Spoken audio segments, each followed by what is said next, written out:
자, 지금 을지 연습이 끝났는지 아직 시작하고 있는지 아니 계속 진행이 되고 있는지 조금 약간 헷갈리는데 아마 아직 마무리 단계인 것 같죠? 네, 을지훈련은 길어요. 한 달 정도 하니까. 한 달 정도 하죠. 예.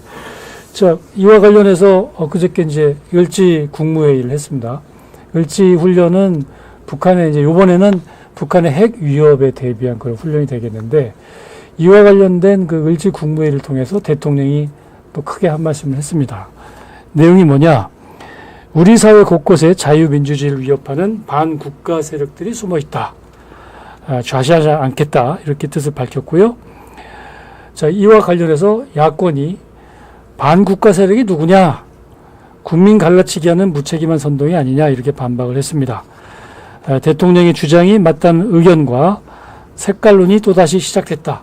이렇게 얘기하는 지적도 있는 것 같습니다. 먼저 신혜식 대표부터 한번 말씀을 해주시겠어요? 이 반국가 세력은 미국에도 있고 중국에도 있고, 예.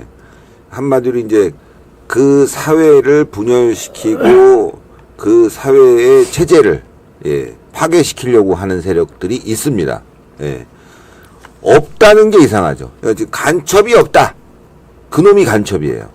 그러니까 당연히 대통령은 우리 사회의 체제를 무너뜨리려고 하는 세력에 대해서 특히나 이제 을지훈련 기간이니까 곳곳에 숨어있는 간첩이라든가 반국가 세력에 대해서 우리가 경고를 하고 거기에 대한 문제가 있으면 수사도 하고 처벌도 시켜라. 이런 발언은 사실 모든 대통령이 해야 되는 발언이고 너무나 상식적인데 지금 민주당이 이걸 갖고 국민 갈라치기 한다는 표현을 썼어요. 그러면 대한민국 국민의 상당수가 간첩이란 얘기인데 뭘 갈라치기 한 거예요. 간첩은 간첩대로, 반국가 세력은 반국가 세력대로 처벌을 해야죠. 그러니까 이거는 뭐 이렇게 볼 수가 있어요. 그 도둑놈이 재발 저린다고 민주당에도 무슨 이런 반국가 세력이 있는 건지 왜 이렇게 벌벌 떠는지 모르겠어요. 예. 반국가 세력의 정의를 갖다가 이렇게 했습니다. 윤석열이 우리 사회 곳곳에 자유민주주의를 위협하는 반국가 세력들이 있다. 그렇죠? 예. 자유민주주의라고 하는 거는 표현의 자유와 언론 집회 결사의 자유를 갖다가 가장 중심으로 하고 있잖아요. 그렇죠. 그걸 가장 가로막고 있는 게 윤석열이잖아요. 그러니 반국가 세력은 곧 윤석열과 용산 대통령실에 있는 사람들이에요. 그러니까 반국가 세력이 숨어 있다라고 얘기하면서 실제로는 반국가 세력이 그런 얘기를 하고 있는 거죠. 그러니까 이게 얼마나 국민을 갈라치게 하고 있는 겁니까? 실제로 지금 보십시오. 독도가 누구 땅입니까? 이거 지금 대통령실에서 제대로 얘기할 수 있습니까? 얘기하잖아요, 우리 땅이라고. 뭘 우리 땅이라고 얘기를 해요? 말도 안 되는 소리 하고 있어. 그런데 왜 그 독도에서 일본 놈을 갖다 데리고 와가지고 거기서 합동훈련 합니까? 그건 말도 안 되는 얘기들이에요. 그리고 지금 언제 독도에 일본 놈들을 말 좀 계속 합시다. 진짜. 계속 합시다. 지금 그리고 이번 훈련에서도 한국과 미국과 일본이 군사행동을 하는 것들을 갖다가 집어넣고 훈련을 하고 있어요. 그러면서 실제로 일본의 지휘에 의해서 우리의 군대들이 움직일 수 있을 가능성을 전제로 놓고 있습니다. 이번에 아산연구원에서 나온 그 보고서를 보면 더 충격적인 내용들이 있는데 실제로 우리가 군사 산업을 통해 가지고 미국에 들어가서 나름대로 우리의 지평을 갖다 넓힐 때 있어서 일본의 역할을 강조하는 그런 얘기들이 미국에서 나오고 있어요. 이렇게 되면 실제로 아시아 지역에 있어서의 안보를 얘기하면서 일본의 밑에 일본의 지휘를 받는 그런 형태의 구상을 하고 있는 거 아닌가 하는 의혹들이 계속 나오고 있는데 그 의혹들에 대해서 윤석열 정부는 아무 얘기도 안 하고 있습니다. 그런 상황에서 우리가 일본에 대해 요구해야 될 것들에 대해서는 중요한 것은 일본의 마음이다 라고 하면서 일본을 갖다 배려하고 있어요. 이게 바로 반국가 세력입니다. 그리고 간첩들이죠. 이제 웃겨갖고 들으면서 자, 우리 한미일 관계 굉장히 중요합니다. 한미일 동맹. 왜 우리가 한미일 동맹이 중요하냐. 바로, 이 자본주의 시장 경제를 지키기 위한 동맹입니다. 바로 북한, 러시아, 중국에 대응하자는 거죠. 그래서 우리가 이제 작계를 만들었단 말이에요. 이들의 침략으로부터 어떻게 우리가 대응할 수 있을 것이냐. 이 작계는요, 사실상 양국이 미국과 한국, 대한민국 그리고 일본이 서로 합의하지 않으면 모든 게 이루어질 수가 없어요. 그래서 이거를 누구의 뭐 지휘하에 한다? 아니에요. 양국이 제3자가 서로 유리한 방향, 그러니까 안보를 지킬 수 있는 방향에서 움직이는 것이고, 다만 이제 미국이라는 아주 강력한 초강대국 있지 않습니까? 그 무기 운영 체제를 우리가 운영을 할 수가 없어요. 한국모함이 들어왔는데 우리가 한국모함에 대해서 알지 못하잖아요. 그런 부분에 있어서는 미국에 의존하는 부분이 분명히 있어요. 미국의 그 전략자산에 대해서. 그러나 중요한 것은 대한민국에서 전쟁이 발발할 때를 얘기하는 겁니다. 대한민국에서 전쟁이 발발했을 때는 누가 뭐라 그래도 대한민국 대통령 주도하에 우리의 안보를 지켜가는 것이고, 평상시에 벌어지는 일, 예를 들어서 일본 전시 쪽으로 작전권도 없는데 무슨 소리를 하시는 거예요? 이런 게 이제 거짓말이에요. 전시 작전권이 왜 우리가 없습니까? 어디 있습니까? 왜? 아니, 어디 작게 2027, 2026 다 들어가 있는 거야, 이게. 아니, 전시 작전권이 없다는 이런 발언들을 하는 게 바로 북한의 의도거든요. 무슨 북한의 의도예요? 바로 북한 전시 작전권. 전쟁이 벌어졌을 때 우리나라의 국가 원수에게 전쟁을 시작하고 끝낼 수 있는 작전권이 없어요. 이게 다 거짓말이거든요. 우리의 작계는 북한의 도발을 상정하고 만들어진 작계예요.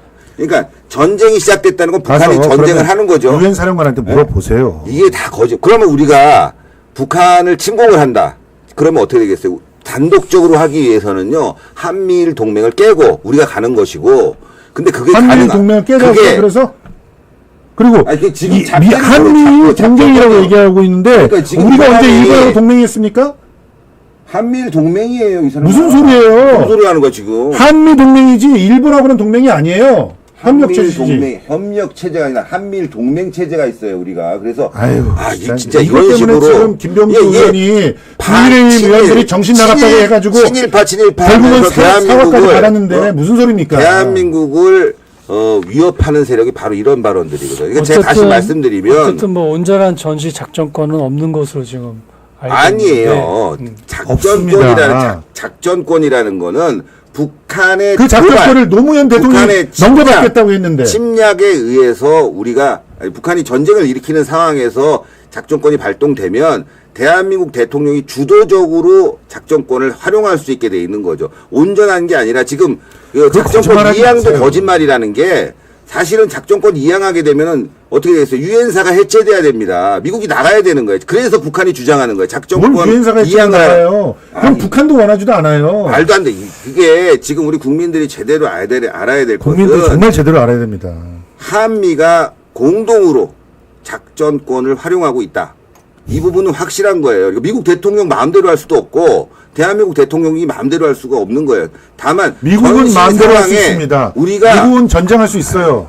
이게 우리도 마찬가지로 전쟁을 할 수 있죠. 그거는 한미 동맹이 깨졌을 경우 미국이 자체적으로 할 수 있지만, 지금 한미가 동맹을 맺은 상태에서는 두 양국 대통령이 합의를 해야 돼요.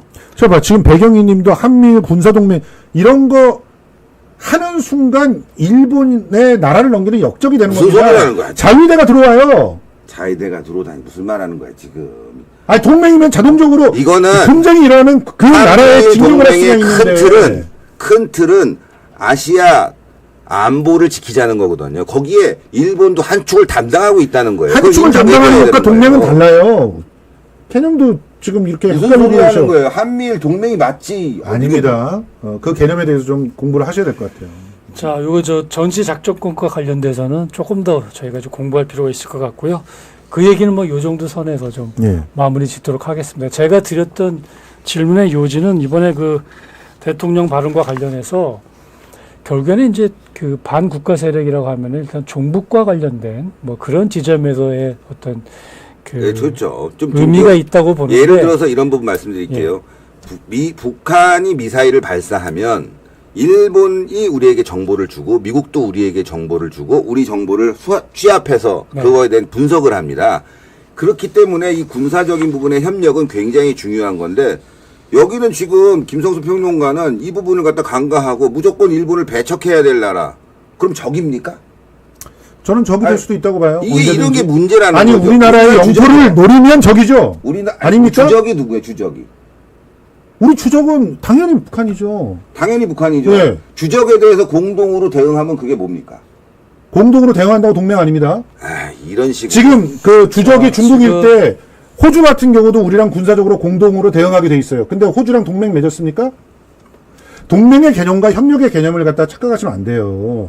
동맹이라면 미국이 공격됐을 때 한국 동맹을 맺고 자기요. 있어요. 한국 자, 얘기를 그것을 들어보세요. 미국이 원하고 있거든요. 미국이 원했고 우리도 같이 거기에 자, 포함시키자. 그래서 그래서 같이 훈련하는 거예요. 지금 진짜 문제는 제가 지금 이게 이제 반일 감정을 앞세워서 국익을 여기서 해치는 이게 제가- 바로 반국가 세력이라는 거예요. 여기서 제가 정리를 하겠습니다.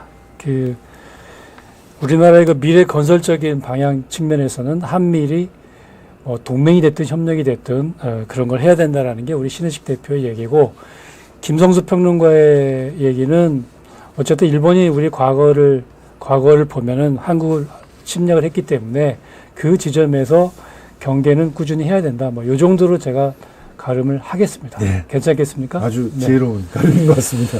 실제로 군사 동맹 한미일 하고 있어요. 훈련도 그러면 안 하고. 됩니다. 어쨌든 저희가 그 동맹은 국회에서 조약을 맺어줘야 하는 거예요. 국회 세상에는 무시하고 동맹했다는 요즘에 겁니까? 그 국가 간에 이루어지는 영원한 법칙 있지 않습니까? 영원한 적도, 영원한 우방도 없다. 뭐 이런 거는 저희가 좀 더 한번 새겨들을 필요도 있는 것 같고요. 네. 어쨌든 두 분의 말씀은 뭐 나름대로 논리에 의해서 얘기를 하는 거 하니까 그 선에서 제가 존중을 하겠습니다.